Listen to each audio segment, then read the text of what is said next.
नमस्कार, हिमाचल बुलेटिन में आपका स्वागत है। पेश है आज के समाचार।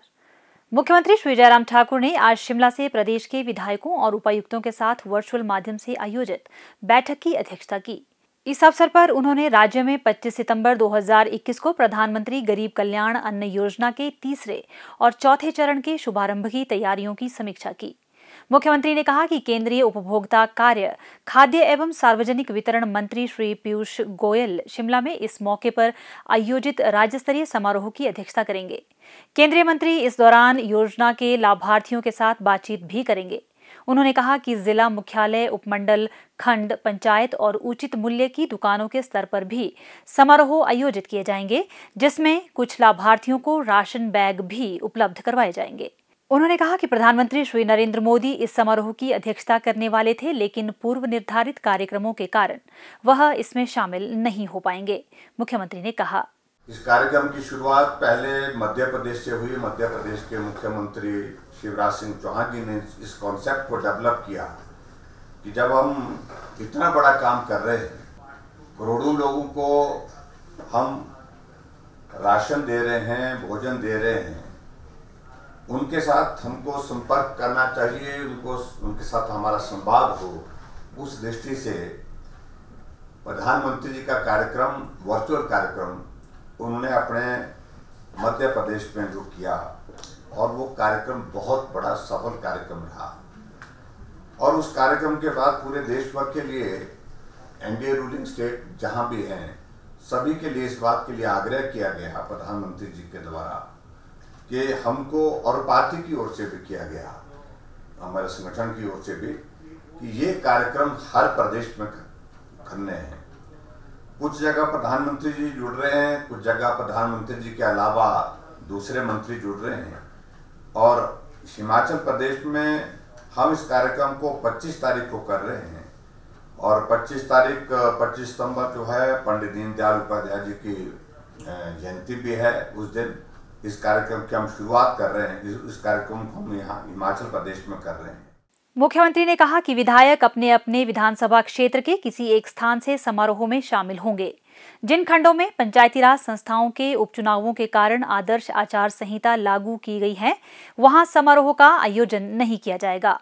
प्रदेश भर के सभी प्रमुख स्थानों पर 140 एलईडी स्क्रीन स्थापित की जाएंगी, ताकि लोग राज्य स्तरीय समारोह का सीधा प्रसारण देख सकें और इसमें अपनी सहभागिता जता सकें। जिला, उपमंडल, खंड, पंचायत और उचित मूल्य की दुकान स्तर पर भी इस कार्यक्रम का प्रसारण वर्चुअल माध्यम से किया जाएगा। श्री जयराम ठाकुर ने कहा कि कोविड-19 के चुनौतीपूर्ण समय में पीएम गरीब कल्याण अन्न योजना गरीबों, प्रवासी मजदूरों और बेरोजगारों को खाद्य सुरक्षा प्रदान करने के लिए प्रधानमंत्री श्री नरेंद्र मोदी की एक बड़ी पहल है। उन्होंने कहा कि हिमाचल प्रदेश में राष्ट्रीय खाद्य सुरक्षा अधिनियम के तहत 7,18,000 से अधिक राशन कार्ड धारक शामिल हैं, जिससे लगभग 29 लाख से अधिक लोग लाभान्वित हो रहे हैं। इन्हें अक्टूबर 2021 के अंत तक मुफ्त राशन बैग प्रदान किए जाएंगे। उन्होंने कहा कि इस समारोह के आयोजन का मुख्य उद्देश्य योजना के लाभार्थियों की अधिक से अधिक भागीदारी सुनिश्चित करना है, ताकि एनएफएसए परिवारों को राहत प्रदान करने के उद्देश्य से पिछले साल केंद्र द्वारा शुरू की गई इस विशेष योजना के बारे में उन्हें जागरूक किया जा सके। उन्होंने कहा कि 25 सितंबर को पंडित दीनदयाल उपाध्याय की जयंती भी है, जिन्होंने अंत्योदय की अवधारणा दी, और यह उनके संदेश को आगे बढ़ाने के लिए एक प्रासंगिक दिन है। मुख्यमंत्री ने उपायुक्तों को कोविड महामारी के प्रसार को रोकने के लिए प्रभावी कदम उठाने के निर्देश दिए और कहा कि विशेष रूप से कॉन्टैक्ट ट्रेसिंग पर ध्यान केंद्रित किया जाना चाहिए। हिमाचल प्रदेश सरकार ने केंद्र सरकार से 5% जीएसटी के अंतर्गत आने वाली सेवाओं की श्रेणी में रोपवे और परिवहन के अन्य अपरंपरागत तरीकों से संबंधित एक विशिष्ट प्रविष्टि को जोड़कर जीएसटी परिषद को जीएसटी दर 18% से घटाकर 5% करने पर विचार करने का आग्रह किया है। केंद्रीय वित्त मंत्री श्रीमती निर्मला सीतारमण को लिखे एक पत्र में मुख्यमंत्री श्री जयराम ठाकुर ने अवगत करवाया कि राज्य सरकार ने यात्रियों और सामान के परिवहन के लिए रोपवे की अवधारणा के उपयोग का निर्णय लिया है। इस निर्णय का उद्देश्य उन छूटी हुई बस्तियों को जोड़ना है जहां सड़कों का निर्माण पर्यावरण और आर्थिक दृष्टि से संभव नहीं है। साथ ही पर्यटकों के आकर्षण के नए स्थानों को जोड़ना और रोजगार सृजन व आर्थिक विकास के लिए पर्यटन की दृष्टि से नए अवसरों का पता लगाना भी है। अपने पत्र में उन्होंने यह भी उल्लेख किया है कि हिमाचल प्रदेश राजस्व घाटे वाले राज्यों में एक है जहां राजस्व अंतर 50% से अधिक है। राज्य में बड़े पैमाने पर रोपवे की स्थापना से राज्य में काफी संख्या में पर्यटक आकर्षित होंगे, जो राज्य के आर्थिक विकास में सहायक होगा। इससे राज्य की राजस्व प्राप्ति में भी वृद्धि होगी, जिससे राजस्व अंतर को कम करने में मदद मिल सकती है। मुख्यमंत्री श्री जयराम ठाकुर ने आज शिमला में मीडिया के प्रतिनिधियों से अनौपचारिक बातचीत करते हुए कहा कि प्रदेश सरकार ने सभी उपायुक्तों को बरसात के कारण हुए नुकसान का आंकलन करने के निर्देश दिए हैं, ताकि उचित सहायता प्राप्त करने के लिए केंद्र सरकार से आग्रह किया जा सके।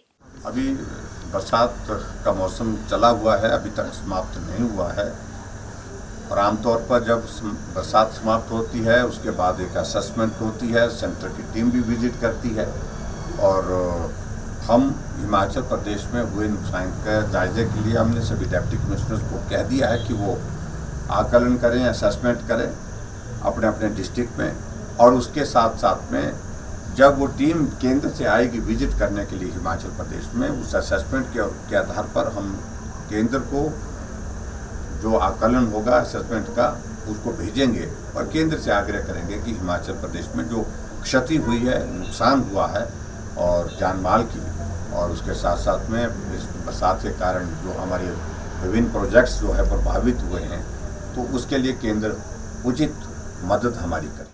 मुख्यमंत्री श्री जयराम ठाकुर को आज सचिव शिक्षा श्री राजीव शर्मा और निदेशक उच्चतर शिक्षा डॉक्टर अमरजीत शर्मा ने हिमाचल प्रदेश कोविड-19 सॉलिडेरिटी राहत निधि में अंशदान के रूप में 3,68,709 रुपए के चेक भेंट किए। उन्होंने यह राशि MCM DAV कॉलेज कांगड़ा और जिला चंबा के DAV कॉलेज बनीखेत की ओर से भेंट की।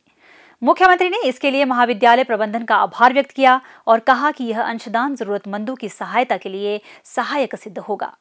स्वास्थ्य एवं परिवार कल्याण विभाग द्वारा दोपहर 2 बजे जारी बुलेटिन के अनुसार प्रदेश में कोरोना संक्रमण की जांच के लिए आज 1955 लोगों के सैंपल लिए गए, जिनमें से 158 लोगों की रिपोर्ट नेगेटिव पाई गई है, जबकि 1794 लोगों की रिपोर्ट आना बाकी है। अभी तक 33,79,237 लोगों की जांच की जा चुकी है, जिनमें से 31,60,272 सैंपल की जांच नेगेटिव पाई गई है।